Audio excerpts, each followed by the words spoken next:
Hey everyone, it's Sammy, the photographer behind SamiM Photography in Ashburn, Georgia. I am continuing my three-part series of Do What You Love on newborn photography. I'm showing you a look into what it's like to be a newborn photographer. In my previous two blog posts, you've seen I've talked about how to prepare for a newborn session. My last blog post was on behind the scenes, actually during the session when I'm actually taking photos at your session. And this one is going to go into post-processing. And I'll go over a little bit of my equipment. So for those that don't know, I shoot with a 5D Mark III, and I have a 35mm Sigma art lens. I think it's a 1.4, but I never shoot that low, just so you know. I usually shoot around a 2.8 for newborns, and if you don't know what that means, send me a message. I'm willing to go into camera basics with you if you want. I'm all about sharing knowledge and everything because we all start somewhere.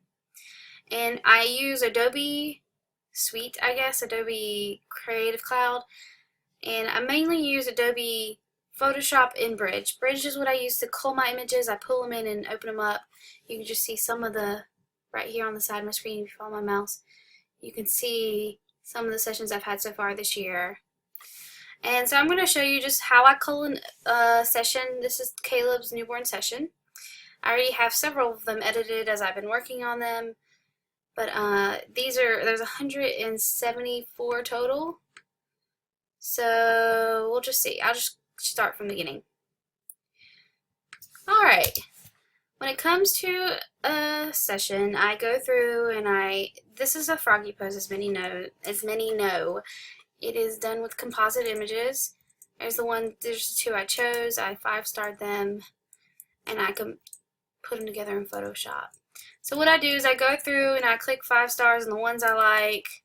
The ones I don't really like, I still don't I don't throw them away, but I don't 5-star on macros and on the brown backdrop. And so pretty much I just go through and I 5-star. Once I 5-star them all, they go into this little category right here in Bridge.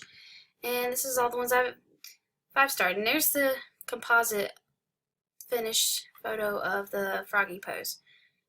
From this photo to that one. So it's just magic. So I figured today I will show you how I typically edit a photo. I think the one I'm going to do is this one because I like his little face right there. He's so cute. And I'm just going to go over some of the stuff I do. If you have questions, feel free to comment. Feel free to email me, contact@samimphotography.com. I don't answer smoke signals, sorry, but I'm pretty open to sharing everything within my scope of photography. So this one has been edited a little bit in Adobe Camera. So I dragged in the Photoshop, and it's already been edited a little bit because I use this photo for my second blog, behind the scenes blog, to show you the during the photo, when I take the photo, and the aftermark. So this is a photo. I'm just going to do it again just to give you an idea. So all I did was just bumped up the exposure a tad bit and pulled down my highlights a little bit. It was a little bit brighter than I normally like. But other than that, this is straight out of my camera. Okay, I'm opening the image and I'm just going to drag my Photoshop larger. It's just how my workspace is. So what I first do, and I hope you can see this. Sorry, I think I cut the screen recording off. But I'm going to straighten my photo out a little bit. He's leaning a little bit, and so I'm using my straightening tool, and I'm just giving it a little bit of a straighterness to it.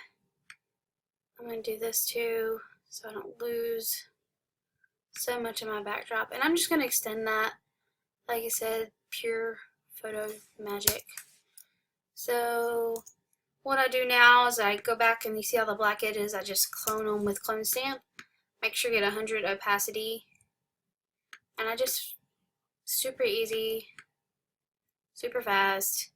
Now when you're doing Clone Stamp, just so you know, a lot of people I did this to begin with, make sure you constantly resample your brush, and also choose it from the same plane. And I mean by that is, clearly I'm not choosing this really in focused area right here when this is slightly out of focus. You see what I'm saying? And I used healing brush on that and it did not do what I wanted, so I'm just going to back and Clone Stamp. So just choose the same plane, because if you clearly, like, I can clearly take some from right here, like if I sampled from there and I did it down there, it just looks different. So it doesn't look cohesive. And it still doesn't look cohesive enough, but I'm going to use a fade, so it's not a big deal. Next, I'm going to use Healing Brush, mine is on Spot Healing Brush Tool. And I use this to clean up the little fuzzes, and I also clean up his skin. Caleb had like some rockstar skin. Like, I hardly have to do anything to him. He has a few little bumps here and there, but you know, just a scratch or two, and that's just normal baby stuff. I mean, he didn't have really bad acne. This right here is normal baby milia. It's totally normal newborn sessions or newborns in general, so I just leave it. And I clean up all the spots that, you know, temporary, not stuff that are defining. Like, I usually don't take out birthmarks or stork bites or whatever. I think those are all part of your little baby, especially if they have it. And then there's some random fuzz right there. I'm going to have to fix that. And you see with Photoshop, you can delve in really close, which is kind of weird to some people, but, oh, poo. I don't like how this is doing it.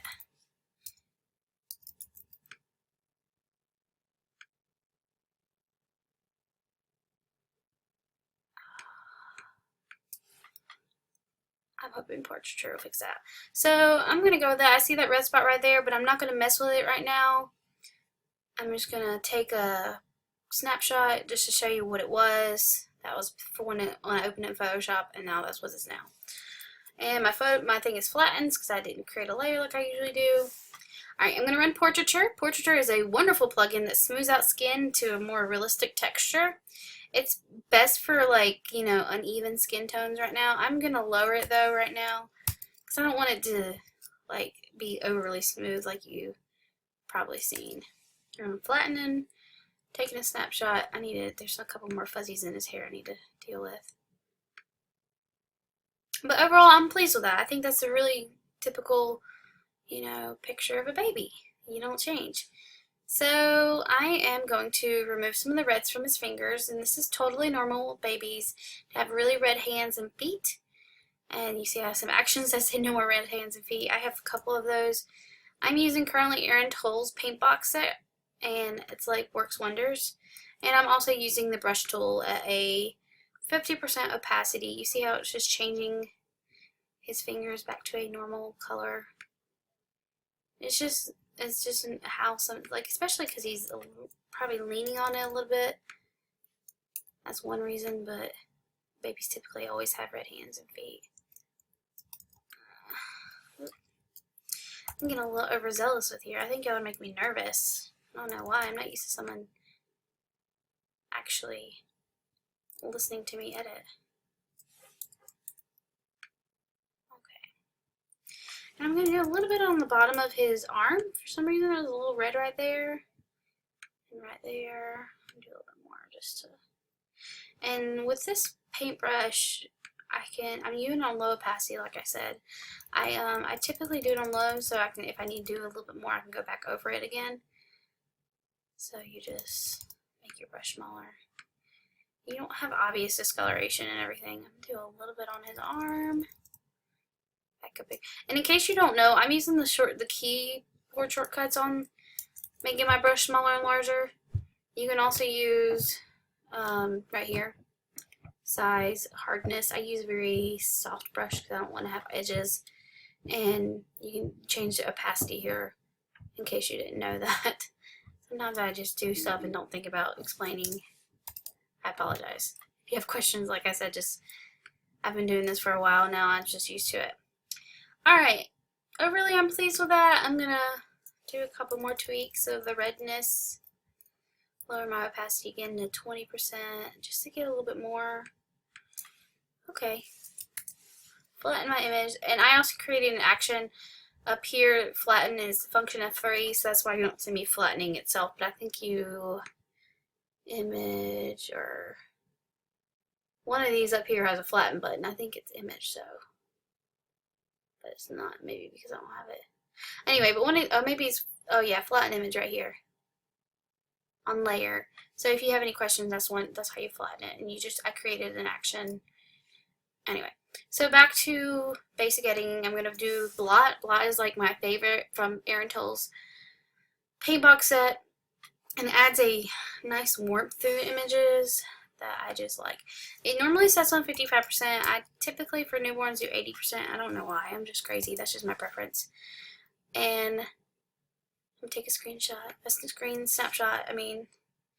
And with this one, I run earth, but I'm not such a fan of the earthy tone because it's like this is a fade, by the way, and it's very, very orangey, I guess is the word.